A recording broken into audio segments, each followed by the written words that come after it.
لە ماوەی ڕابردوودا نرخی گۆشتی مریشک تا ڕادەیەکی زۆر بەرز بوو، هاوڵاتیان گلەیەکی زۆریان بەسەر ئەو بەرزبوونەوەی هەبوو. لە ئێستادا نرخی مریشک دابەزینی بەخۆیەوە بینیوە و هەر کیلۆیەک گۆشتی مریشک لە ئێستادا بە 2000 تا 2009 بە پێی دوکانەکان دەفرۆشرێ. ئەمە جیاواز لە گۆشتی سوور و گۆشتی ماسی کە تا ئێستا نرخێکی زۆر بەرزی هەیە.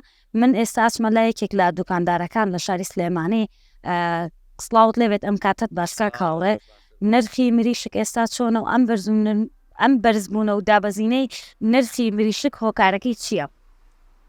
لە ئەمڕۆیە نرخی کیلۆیە گۆشتی مریشکی سپی مەسلحە لە 2000 ڕۆبێکەوە فرۆشێت تا 2009 بەسەر دوکانەکانە بە 2200 دینار تەوزیع کراوە. ئەمە وەک دوکانارەکان کیلۆیە گۆشتی مریشکەینەوە بە 2500 دینار. ئەم دابەزینەش کە بەخۆیەوە بینیوە و بەڕاستی دابەزینێکی زۆری بەخۆیەوە بینیوە. هەموو کیلۆیە گۆشتی مریشک 2000 دینار دابەزیوە لە سعرەکەی کە پێشتر لە ڕەمەزانە کیلۆیە گۆشتی مریشک بە 4500 دینار بوو، ئێستا هاتۆتە سەر 2009. ئەویش لە هۆڵەکانە لە دەواچینەکانە مریشکەکان زیای هەیە و هەمووی کە بە یەک جار ستوێ دێنا هۆڵەکانەوە. ئێستا هۆڵەکانیان پڕە و ساخبوونەوەش لەبەر ئەم بێ مەعاشی و ئەم بێ ئیشیە، یعنی فرۆشتنی بەڕاستی کەم بووە. ئەنجا لەبەر ئەو هۆکارانە گۆشتی مریشک دابەزیوە. وەسی هەوڵاتیان چۆنا ڕۆژانە هەوڵاتیان تا چەند سەردانیەوەکەن بۆ کڕینی مریشک دوای ئەم دابەزینی خواستیان باشە لەسەر کڕینی؟ بە ڕێژێکی بەرچاو باشە، بەس ئەو باشەش نییە بڵی کە لە ئێستاە، چکە ئەبوایە بەپی ئەم دابەزینە کیلۆیە گۆشتی مریشک بە 2009 و ئەبوایە زۆر بازاڕی باشتر و خۆشتر بووایە. بەڵام چکا بەڕاستی بێ مەعاشی بێ موچەیە، ئەمە وای نەکردوکە یعنی سعرەکان زۆر بازارەکە زۆر خۆش بێت و بازار لە خۆشییا بێت، چکە سعرەکان بەڕاستی زۆر دابەزیوە لە چاو گۆشتی حیوانە، لە چاو ماسیە. مریشک یعنی بڕابکەوە کیلۆیەک تەماتە وایە، کیلۆ تەماتە و کیلۆ مریشکی چیگوایان فەرق نییە، یعنی مریشک ئەوە نەدابەزیوە.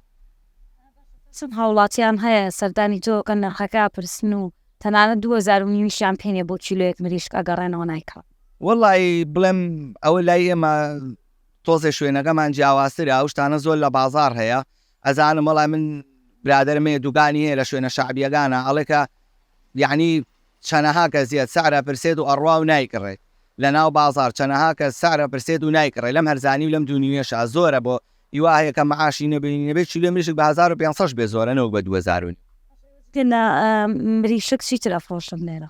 ئێمە قەلمان هەیە، قازمان هەیە، کەڵەشێری کوردی، مریشکی کوردی، ئەم شتانەمان هەمووی هەیە، بەس ئەوان دابەزینی بەخۆیەوە نەبینیوە و سعرەکەی هەروەک پێشووترە، چکە لە ئێستا خەڵک زیاتر لە چاو ساڵانی ڕابردووە حەزی بەشتی گۆشتی شتی کوردیە، چکا بەڕاستی گۆشتەکەی بێپڕۆتینە، بێ هەموو شتێک، یعنی گۆشتێکی پاک و خۆشە، تامی خۆشە. خەڵک زیاتر ئێستا خویاوە دەشتی کوردی و بازارشتی کوردی خۆشە و بەردەوام هەیە لە زستانیشا زۆر لە هەموو کاتێک باشتر.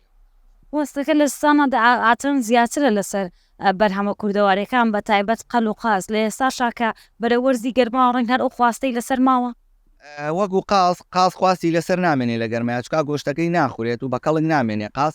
بەڵام قەل و کەڵەشێر و مریشکی کوردی بەڵێ هەر ئەو خواستەی لەسەر مێنێ، بە تایبەتی کەڵەشێر و مریشکی کوردی خواستی لە هاوینە هەر زۆر لەسەر و زۆر باشیشە.